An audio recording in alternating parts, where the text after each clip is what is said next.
सूत्र अर्थना रहस्यो। प्रणाम। वचनगुप्ती मोपत्तीना 50 बोलना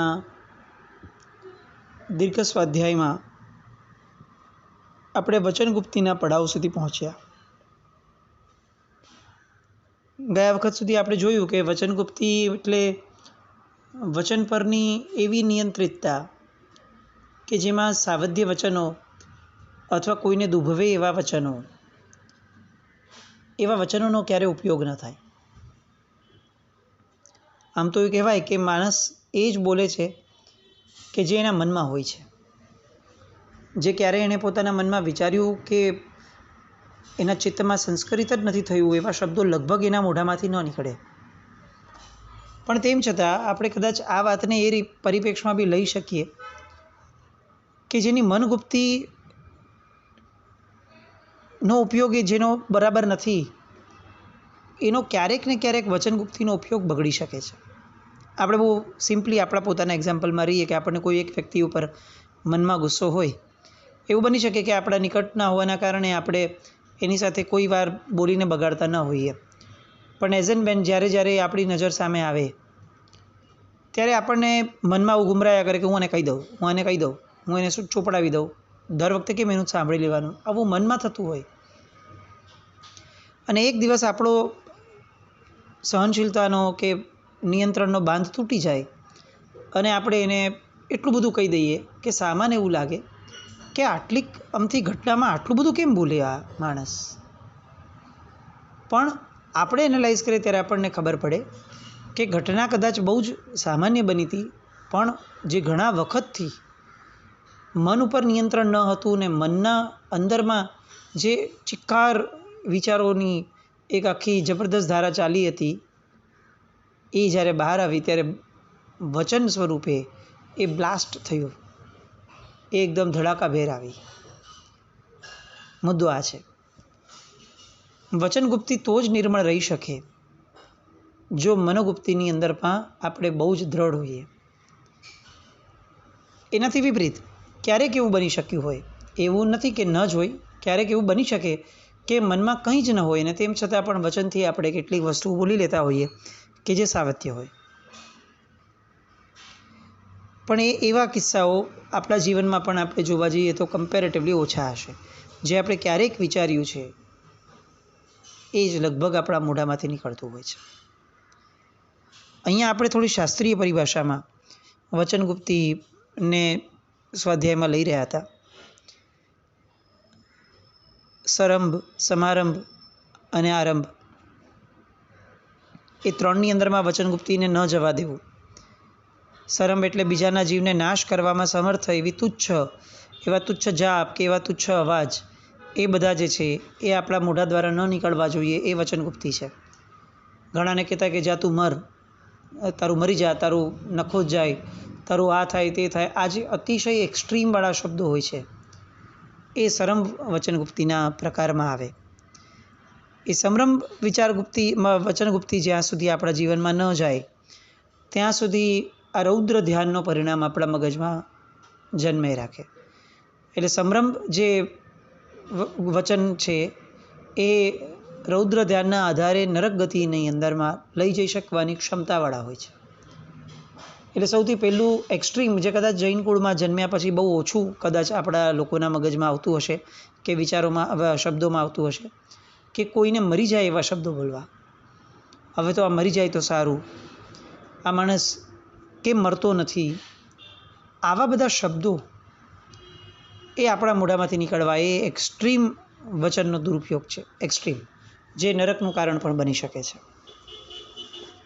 કેટલીક વાર આપણે આવું જોઈએ છે કે પોલિટિકલ સિનેરિયો જ્યારે બદલાય ત્યારે આપણા મગજમાં જે વારંવાર વાંચવાના કારણે, સાંભળવાના કારણે, મીડિયા ઉપર સતત જે પોસ્ટ આવતી હોય છે કે આપણને જે ભડકાવું લાગતી હોય એવી વસ્તુઓના કારણે આપણે એક પર્ટિક્યુલર જ્ઞાતિ પ્રત્યે, જાતિ પ્રત્યે, ધર્મ પ્રત્યે, લોકો પ્રત્યે આપણે કેટલેક અંશે બહુ જ બાયસ્ડ થઈ ગયા હોઈએ છીએ।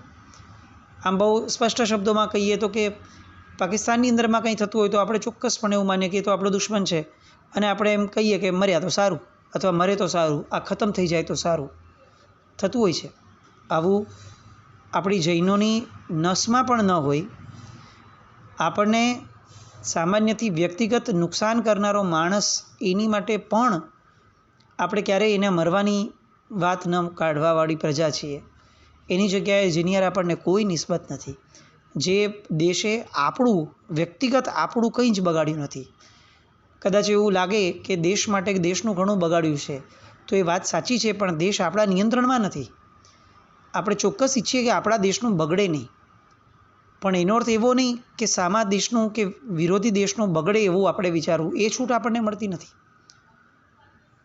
પણ જૈન કુળમાં જન્મ્યા છતાં, ધર્મ સમજ્યા હોવા છતાં, કેટલેક અંશે વ્રત પાલનમાં હોવા છતાં આપણે આ વચનગુપ્તીના ઉપયોગમાં ક્યારેય આપણને એ પાપ એટલું બધું ભયંકર લાગ્યું જ નથી.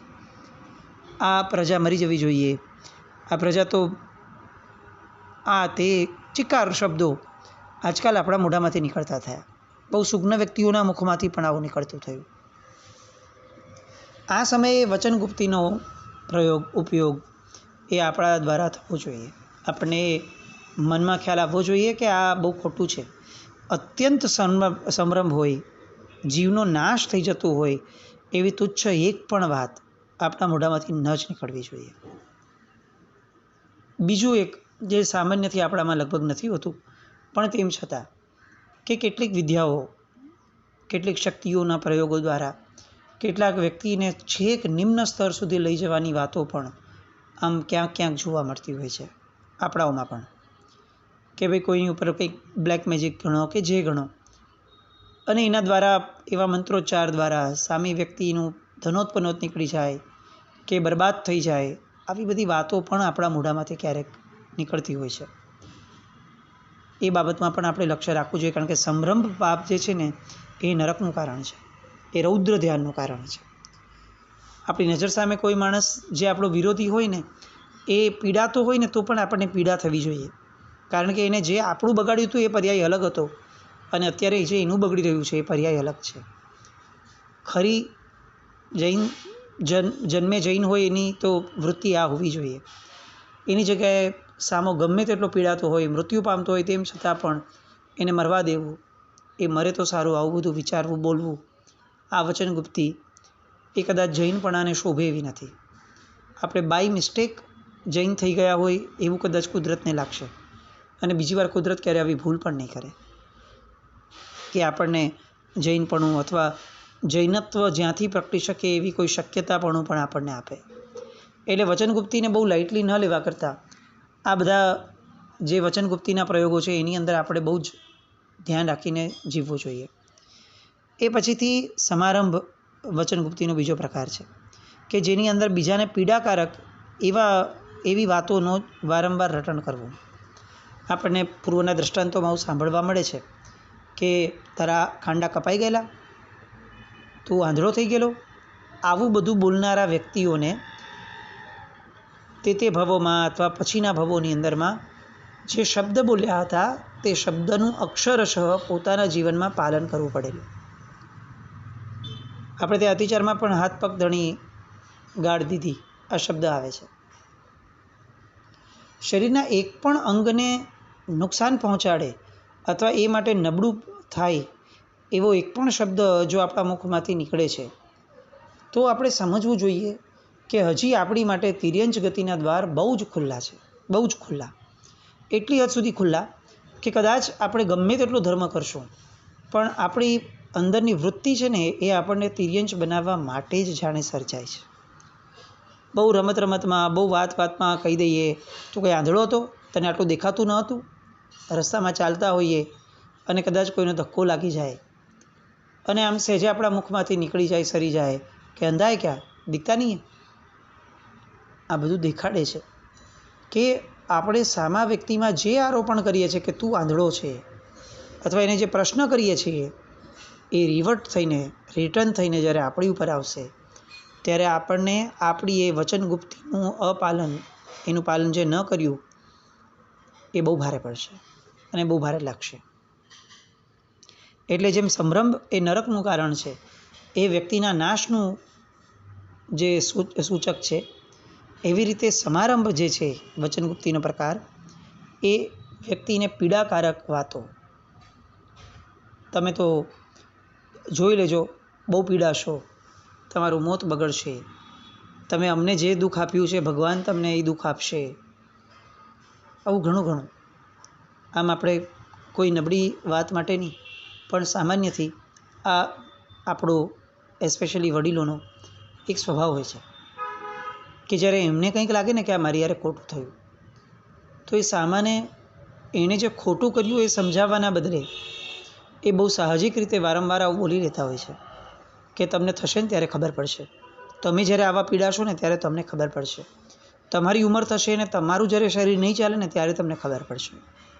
આવા અનેક શબ્દો. વચનગુપ્તિનો આ પ્રકાર છે ને એ પણ બહુ જ પીડાકારક છે, કારણ કે આવું બોલવા દ્વારા આપણે એકચ્યુઅલી આવું ઈચ્છીએ છીએ, કુદરતને કહીએ છીએ કે આમને સમજણ પાડવા માટે પણ હે કુદરત તું આવું એમની સાથે કર. અને જે પ્રાર્થના આપણે કરી છે એ પ્રાર્થના આપણને મળશે જ. કદાચ આપણી પ્રાર્થનાની પાછળ આપણું કોઈ સત નથી, આપણી શક્તિઓ નથી, તો કદાચ આપણે જેની માટે પ્રાર્થ્યું એ વ્યક્તિને એવું ન થાય, પણ આપણે આવું પ્રાર્થ્યું છે ને એટલે આપણી સાથે તો ભવાંતરમાં આ ભાવમાં ક્યારે પણ આવું થશે ને થશે જ. એટલે વચનગુપ્તિનો આ પ્રકાર પણ એઝ અ જૈન આપણે બહુ જ ધ્યાન રાખવા જેવો છે. કોઈનું મૃત્યુ થાય એવા શબ્દો પણ નહીં, કોઈને પીડા થાય એવા પણ શબ્દો નહીં.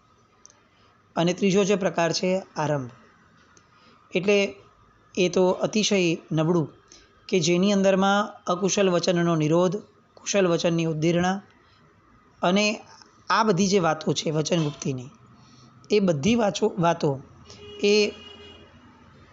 એ ઢાંચામાં લેવાય કે આપણા શબ્દ દ્વારા પણ કોઈનો આરંભ સમારંભ એની પ્રેરણા, એની અનુમોદના ન થવી જોઈએ.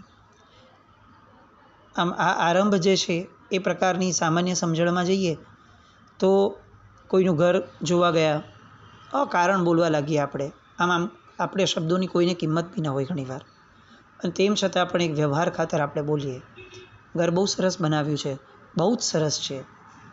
ભાઈ એનું ઘર એણે જે રીતે બનાવ્યું, આપણે સરસ કહેવા માત્રથી એ ઘર બનવા માટે કેટલી બધી હિંસા થઈ છે એનો આપણને અણસાર પણ છે. આવશ્યકતા વિનાની આવી અનુમોદના કેમ?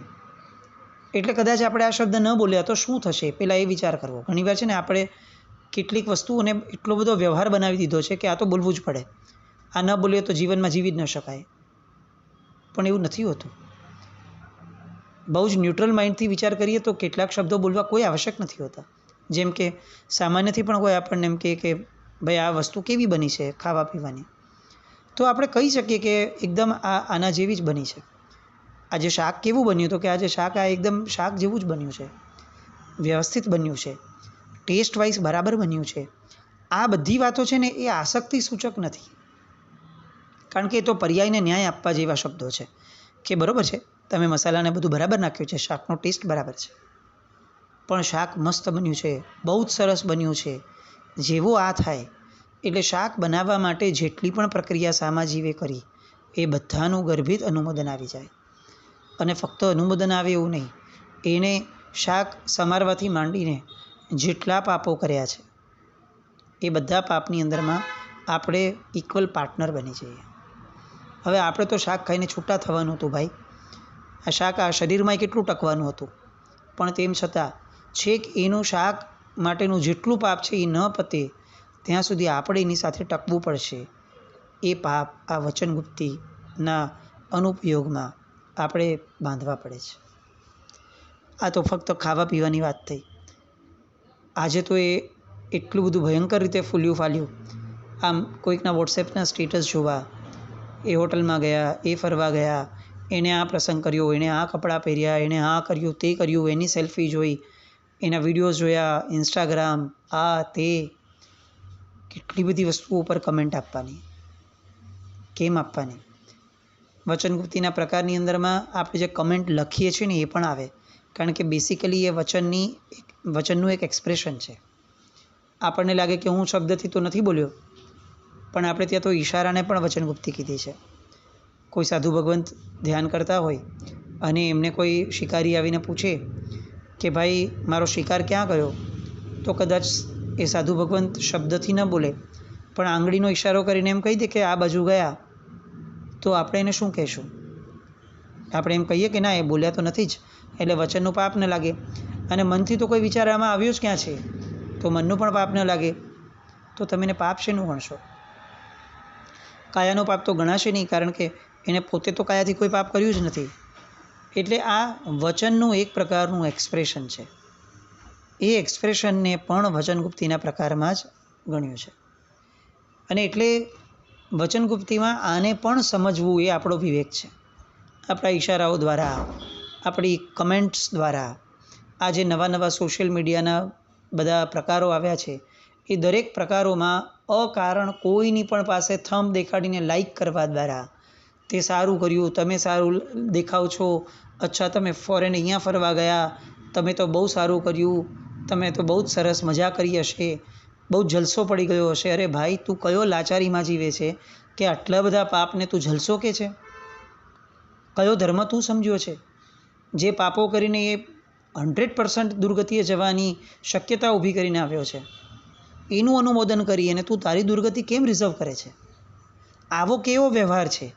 અને જો ખરેખર આને વ્યવહાર કહેવાય તો આપણે વિચારવું જ પડે કે આ લૌકિકતામાંથી બહાર નહીં નીકળીએ તો લોકોત્તર ધર્મની અંદરમાં આપણે જેટલી પણ ધર્મક્રિયાઓ કરીએ છીએ, એમાંની એક ધર્મક્રિયા પણ આપણને ભવાંતરની ભયંકર દુર્ગતિની પરંપરાથી બચાવી નહીં શકે. આપણે ખરેખર ધર્મી બનવું હશે તો આપણા દરેક મન વચન કર્મના એક એક એક્સપ્રેશનને આપણે ધર્મના ઢાંચાની અંદરમાં લાવવા જ પડે. ધર્મ ફક્ત દેરાસર ઉપાશ્રયમાં થાય, ત્યાં સ્તવનો ગવાય અને પછી બહાર નીકળી અને લોકોને ટોણા મરાય, જેમાંથી લોકો દુભાય, એવા શબ્દો દ્વારા એને ચાપખા આપવામાં આવે, એ કઈ રીતે ચાલે? આ વચનગુપ્તીનો પ્રકાર નહીં કહેવાય. જે વડીલો પોતાના કે બહારના જે લોકોને સતત સંભળાવવાની પ્રવૃત્તિમાં છે, સતત અકારણ કારણ સહિત જે છે, પણ સતત એટલી હદ સુધી કે એ બાળકો કંટાળી જાય, ત્યારે ખરેખર આંખ બંધ કરીને એક વસ્તુ ચિંતવવા જેવી છે કે આપણે એ વ્યક્તિની અપેક્ષાએ આપણે વચનગુપ્તીના પાપ બાંધીએ છીએ. આપણા વચનો એ સામા માટે બહુ જ પીડાદાયક બને છે. સામાના કંટાળાનું, અબહુમાનનું, અહોભાવ તોડવાનું કામ કરે છે. એની ધર્મ પ્રત્યેની શ્રદ્ધા દુભવવાનું કામ કરે છે. તો આપણા શબ્દો ભલે જે આશયથી બોલાયા હોય, સામાના હિત માટે જ કદાચ બોલાયા હોય, તેમ છતાં એ વચનગુપ્તીના પાપ છે. કારણ કે અકુશલ વચન તો ન જ જોઈએ. અકુશલ વચન એટલે ફક્ત હિંસાને લગતી વાતો એવું નહીં, સામો દુભાય એવી પણ વાતો. કોઈને મર્મ વચન કહેવું એ પણ અકુશલ વચન છે. ખબર છે કે આવું બોલવાથી સામાન્ય દુઃખ થશે, અને છતાં એ જ શબ્દ એને કહેવો. આપણો સ્મશાનમાં કોઈ મૃત્યુ પામ્યા પછીનો વ્યવહાર. ખબર છે ભાઈ આ કેમ ગુજરી ગયા હતા, અને છતાંય વારંવાર એક માણસને અનેક લોકો પૂછે રાખે, શું થયું હતું, શું થયું હતું? અને પેલો વ્યક્તિ જે માંડ આ બધામાંથી બહાર નીકળવા માટે ઈચ્છા કરતો હોય, એ બહાર કેવી રીતે નીકળશે? કોઈ બીમાર હોય અને તબિયત પૂછવા જતા હોઈએ આપણે, અને તેમ છતાં આપણે એ વિવેક ન જાળવીએ કે અત્યારે એને સારા માટે ગયા છીએ, તો સારી વાતો કરીએ. અમે ગયા હતા આવી રીતે હજી એક જણની તબિયત પૂછવા, આ બોલો એને આવું થયું અને છેવટે ગુજરી ગયો. આ વચનની આપણી જે ઉપયોગ ધારા છે એ ખરેખર સામા માટે કેટલી કષ્ટદાયક બને એનો વિચાર પણ આપણને નથી. ખોટું બોલવું એ પાપ છે, એમ ખોટી જગ્યાએ બોલવું એ પણ એટલું જ મોટું પાપ છે. ખોટી રીતે બોલવું એ પણ એટલું જ મોટું પાપ છે. આવું આપણને ક્યારે સમજાશે? સત્યનું પણ એવું પ્રતિપાદન કરવું કે સામા માટે બહુ જ મોટી પીડાનું કારણ બને, એ પણ અસત્ય છે. એટલે જ આપણે ત્યાં સત્યાગ્રહ શબ્દ જ્યારે મોહનદાસ કરમચંદ ગાંધીએ કાઢેલો, ત્યારે એક અવાજે શાસન સમ્રાટથી માંડીને આપણા બહુ જ લીડ કરે એવા આચાર્ય ભગવંતો મુનિ ભગવંતોએ વિરોધ કર્યો હતો કે અમારા જૈન શાસન સાથે આ શબ્દ સુસંગત નથી. જેનો આગ્રહ હોય ક્યારે સત્ય જ ન હોય તો સત્યાગ્રહ નામનો શબ્દ ક્યાં લાવ્યા? સત્યનો પણ આગ્રહ ન હોય, આ જૈન શાસન હોય. પછી મેં જે ધર્મને માન્યું હતું એ જ સાચું, તમે ખોટા, મારી તિથિ સાચી, તમારી તિથિ ખોટી, તમે ખોટા, તમે મિથ્યાત્વી, તમે સંકિતી, આ બધા વચનોનો ઉપયોગ એ બધું વચનગુપ્તીના ઢાંચામાં નહીં આવે? આખી ને આખી ભવિષ્યની પેઢી એ પ્રભુના શાસનથી, પ્રભુના શાસનમાં જન્મ લેવા છતાં પ્રભુના શાસનથી દૂર જઈ રહી છે. કારણ કે એમના મનમાં ઘણા જે પ્રોબ્લેમ્સ છે એમાંનો એક પ્રોબ્લેમ છે કે અહીંયા તો વચનોના ઝઘડા જ ચાલતા હોય, એકબીજા ઉપર વચનોના ગોળા ફેંક ચાલતા હોય છે. અહીંયા અમને શું મળશે? આપણી વચનગુપ્તી પ્રત્યેની દુર્લક્ષતા એ આખી ને આખી પ્રજાને, આપણી પેઢીને પરમાત્માના શાસનથી આખી જનરેશનને દૂર કરી રહી છે. આ વચનગુપ્તીનો ઉપયોગ આપણે ક્યારે શીખશું? ક્યારે બીજાની આરાધના ઉપર આળ મૂકતા પહેલાં, એની ઉપર વાર કરતાં પહેલાં આપણે વિચારીશું કે આ વચનગુપ્તીનો દુરુપયોગ એ કદાચ એની આસ્થા ઉપર ઘા કરશે, એની શ્રદ્ધા પર ઘા કરશે. એ આપણને પૂછે ને આપણે એને બહુ પ્રેમથી સમજાવીએ કે જો મારી સમજણ પ્રમાણે આ કદાચ આવું ન હોય, તેમ છતાં પણ તું એકવાર તારા ગુરુ ભગવંતને પૂછી જો, તું જેને આપતા પુરુષ માને છે એને પૂછી જો. આવું કહીને પણ ઉદારતાપૂર્વક આપણો ધર્મ આપણો અને બીજાનો ધર્મ બીજાનો, આવી ન્યાય દ્રષ્ટિ એ આપણે કેમ ન કેળવી શકીએ?